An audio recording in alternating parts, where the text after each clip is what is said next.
Animal cell और plant cell में क्या डिफरेंस होता है वो आप इस चित्र में देख सकते हैं। एनिमल सेल जो होती है उसमें फ्लैजेला पाया जा सकता है, जबकि प्लांट सेल में फ्लैजेला नहीं पाया जाता है, क्योंकि फ्लैजेला का काम होता है एनिमल सेल को मूवमेंट प्रोवाइड कराना।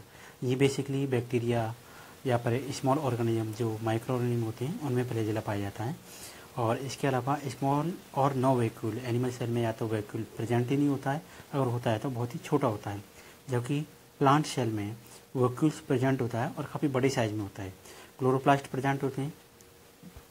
प्लांट सेल में क्लोरोप्लास्ट पाया जाता है, एनिमल सेल में क्लोरोप्लास्ट का कोई काम ही नहीं है, और क्लोरोप्लास्ट के अंदर क्लोरोफिल पाया जाता है, जिसकी वजह से प्लांट सेल का जो कलर होता है वो ग्रीन होता है। और यही क्लोरोप्लास्ट पत्तियों की सेल में पाया जाता है, जिसकी वजह से पत्तियों का कलर हरा रंग का होता है।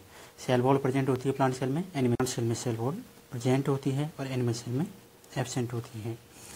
प्लास्टर्स सेल वॉल में प्लास्टिड्स जो होते हैं प्लांट सेल में प्रेजेंट होते हैं, एनिमल सेल में एब्सेंट होते हैं।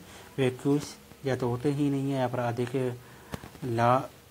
छोटे साइज के होते हैं एनिमल सेल में, और जबकि प्लांट सेल में वैक्यूल्स काफ़ी अधिक और लार्ज साइज में होते हैं।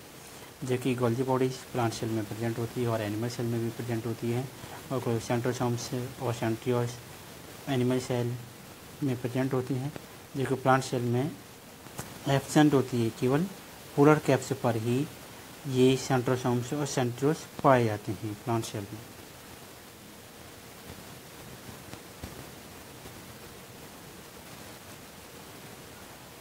और हम डिफरेंस के बारे में पता करेंगे कि यूनिसेलुलर और मल्टीसेलुलर ऑर्गेनिज्म में क्या डिफरेंस होता है। यूनिसेलुलर ऑर्गेनिज्म जैसे नाम से पता चल रहा है, यूनिसेलुलर जो होते हैं वो एक कोशिका से मिलकर बने होते हैं, जबकि मल्टीसेलुलर जो होते हैं वो बहुत सारी कोशिकाओं से मिलकर बने होते हैं। जिस तरह से मेन डिफरेंस होता है इनमें। और जो यूनिसेलुलर ऑर्गेनिज्म होते हैं वो अपने ज़्यादातर क्रियाकलाप एक कोशिका से ही करते हैं, सिंगल सेल से ही, जबकि मल्टी सेलुलर होते हैं वो अपनी लाइफ प्रोसेस अलग अलग कोशिकाओं से करते हैं। उनमें एक वेल डेवलप्ड ऑर्गन्स पाया जाता है जो विभिन्न प्रकार की कोशिकाओं से मिलकर बने होते हैं।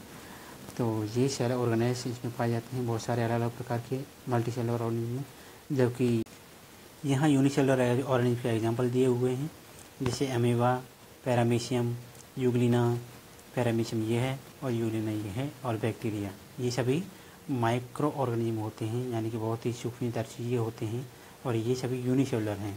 क्या है यूनिसेलुलर। न्यूक्लियस नहीं पाया जाता है, जबकि यूकेरियोटिक सेल में न्यूक्लियस पाया जाता है। ये सबसे बड़ा डिफरेंस होता है।